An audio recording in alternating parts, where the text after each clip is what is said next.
lunar eclipse, full moon, total lunar eclipse, the blood moon, which is when the earth passes between the sun and the moon. And I want to read this because it was so powerful. Earth's projecting all of the sunrises and sunsets simultaneously onto the moon. The moon is our mother, our emotions, what we think. It can also represent home. If you want to know where your moon sign is, you would have a natal chart done. You probably know where your sun sign is. And if you have had a natal chart done, which is your birth chart, you'll know where your ascending sign is at the exact moment of birth, where the sun was rising in the east and you're ascending, and where your moon is and where your sun is. Those are three of the most important, the personal planets. So this full moon, lunar eclipse, the full moons are about releasing what no longer serves. And the new moon, which was just 2 weeks ago, has set things in motion. And now we come into the full moon phase, and it's in the sign of Virgo. Virgo is the sign of health. It's ruler of the sixth house, and Virgo is ruled by Mercury, planet Mercury. We do know that we are right now in Mercury retrograde. The speedy planet Mercury is in retrograde, meaning it's slowing down, a time to reflect. So, this full moon expressing itself in Virgo is about health. Virgo is health, service. Virgo is the sign of purity and purification. Daily activities, pets. The sixth house is the house of pets. So these themes may become prominently into your story. It's also order. Virgos like order, and they are the sign of the accountant, detail oriented, very mutable earth. So earthy, but also mutable earth. Okay. So we have the cardinal, the fixed, and the mutable signs. Mutable are the easygoing of the three quadruplicities. So whenever we have a full moon, we have in its opposing position, we have the sun. The sun right now is in Pisces, and the lunar moon, as we said, the lunar eclipse, is in the sign of Virgo. So this is a theme and a time of tremendous letting go, perhaps, of daily habits, because Virgo is also daily habits, and also the sign of employees, of letting go what no longer serves on the daily, around our health, our well-being. It may be around our mind. Mercury rules Virgo, and it is about our mindset. We've been talking about our mindset for forever, because everything rises and falls on mindset. What we think to be true becomes our reality. So this Mercury retrograde at this time, with Mercury being the ruling planet of the lunar eclipse in Virgo, also ruled by Mercury. There are Mercury themes here. Mercury is the sign of communication, the sign of the mind.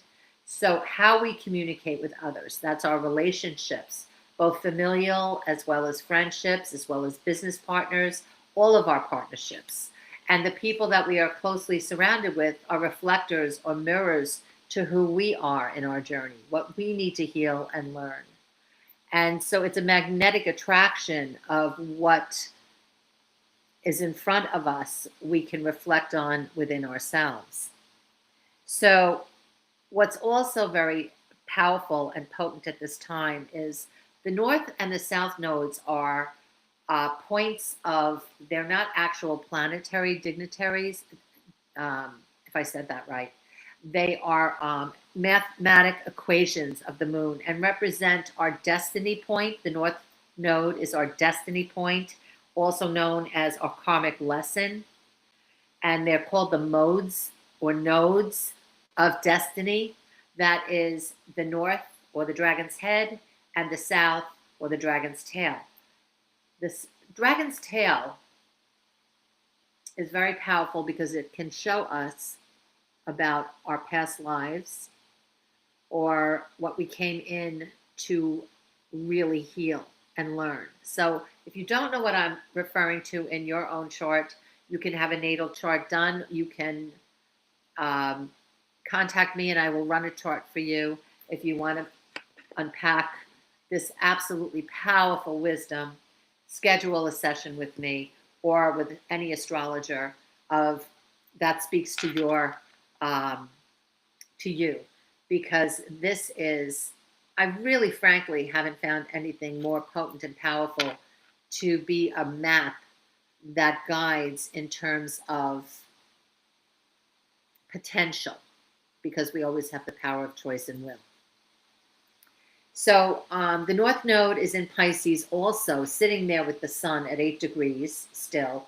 And so Piscean themes, we're in the season of Pisces. Pisces is the season in opposition to Virgo of spirituality. It also can be about addiction, victim. So we maybe some of us who have a strong Virgoan influence, and I have an overall Virgo chart, and again, this is astro speak, of hyper-analysis paralysis, depending on where your Virgo is placed. My Sun is also in the 6th house, which makes me extremely Virgoan, because where your Sun sign falls in what house is a theme of your life also. So health, or to serve in a health capacity, because I have Pluto, my Pluto was in the 10th house, and that is also in Virgo, indicative of wanting to work in a field that is related to health and or purification of some kind. So it would be no accident or shock that I, with a Pisces moon, would wind up in a field where I intuitively and spiritually am passionate about guiding others to their own truth and their own destined soul's journey and wisdom within. We also, I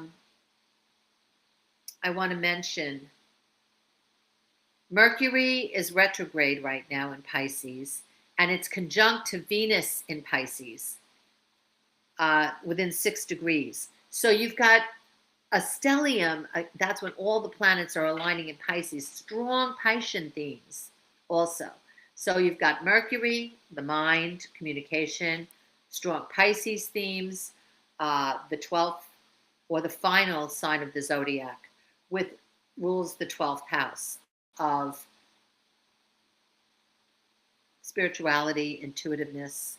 This is a wonderful time to get into your own truth, to release what no longer serves you as you move forward with your endings that close the door and your new beginnings with doors that open.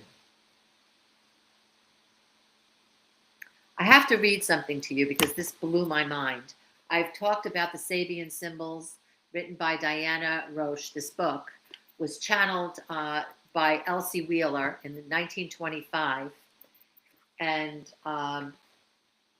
Virgo, what you do is, this is this full moon, full lunar moon, eclipsed, is in Virgo 12. So you go to Virgo 13 for the message, and wait till you hear this message.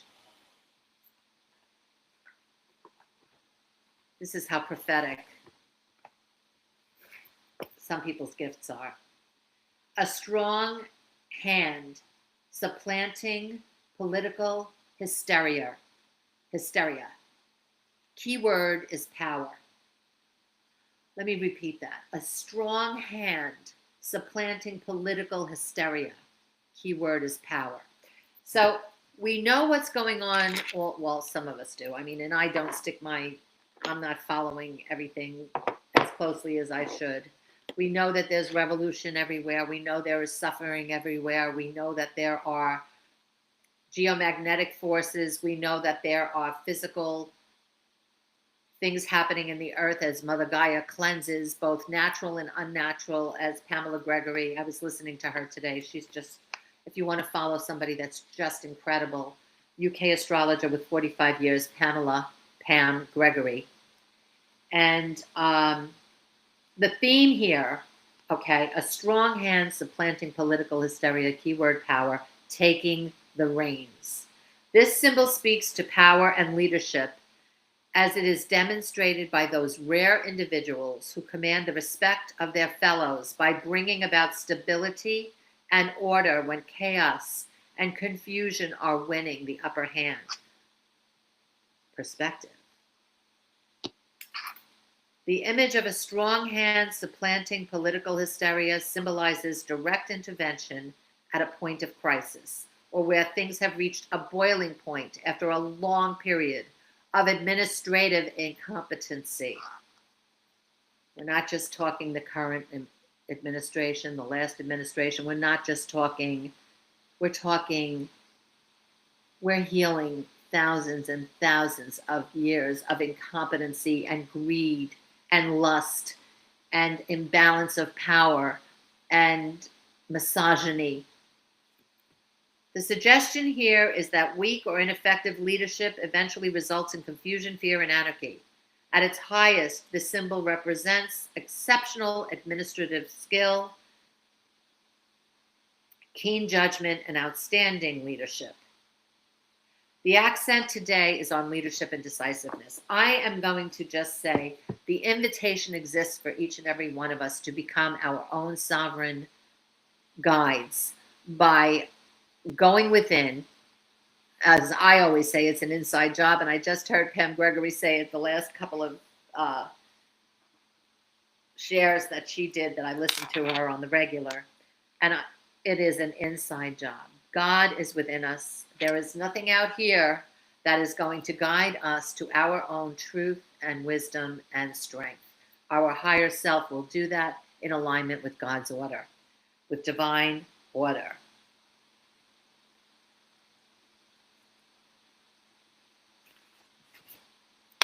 I'm just looking to see if there were any other nuggets that I wanted to share.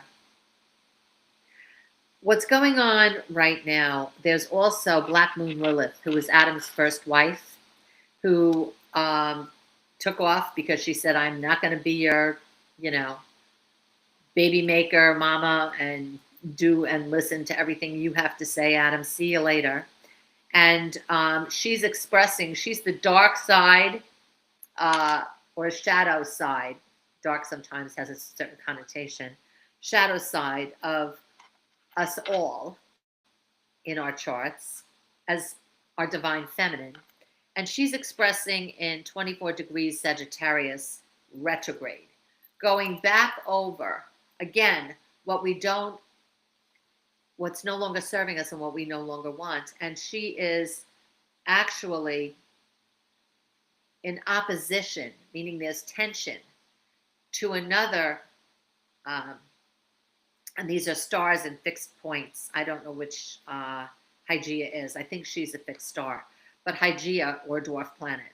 Hygeia is about health, and she's in the planet of, or the sign of Gemini, ruled by the planet Mercury. Are you seeing the theme here about Mercury? And the sign of Sagittarius is Jupiter. Jupiter right now itself, the benefic and the one that blesses, is in the sign of Cancer and is also retrograde right now. And there is a trine for the sun in Pisces is trined to Jupiter in Cancer retrograde. So there is an encouragement there for all themes around Cancer, which is nurturing the mother, and Cancer is ruled by the moon. So we have moon themes, divine feminine themes, the lunar eclipse, what we haven't seen thus far, what has eluded us in truth. Pisces can be about illusion. And this is Aquarius, Pluto in Aquarius is about the truth. The truth. The divine truth. So this is a very powerful time of manifesting. I love to write everything down like this. This is what I do. And this is a powerful time to let go what no longer serves, to recalibrate ourselves. I was also listening to Lori Lothian, Lunatic Astrology. She's in Canada, and she is also a brilliant astrologer. She does whole sign house astrology. So she really introduced me to that, and that shifts things just a tad.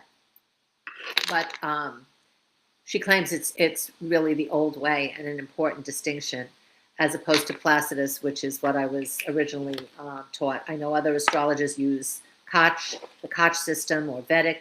There are so many different, but you know what? They're just different doors and different windows to the same truths. It just shifts things a little bit in terms of the view, and the narrative really remains the same. So basically, the narrative today is to say, we are the leaders in our own life. We lead ourselves to freedom, or we lead ourselves to imprisonment. It's a choice. If we are operating in fear, it's certainly understandable. And we can surround ourselves with information, with images, with people that hold us up in these times that are uncertain. We walk in faith, not in fear. It's a choice. And we are all powering through in our lives times of fear and uncertainty. And when we choose love and courage, that's where the nuggets of growth, expansion, and powerful transformation exist. So that is my hope. My prayer is for peace, for us all to come together and find our tribe and community. I was listening to Lee Harris today. That's a theme of March, our community. Find others who are in kinship with you that lift you up and make you feel good. That's where you want to spend your energy and who you want to surround yourself with. God bless. Have a beautiful, it's tomorrow at 6:38 a.m., the blood moon, full lunar eclipse, full eclipse, the blood moon, that's what it means. Shining on the moon every sunrise and sunset. I think that's so beautiful. I can hear that in the back of my mind. Sunrise, sunset from Fiddler on the Roof. Sunrise, sunset.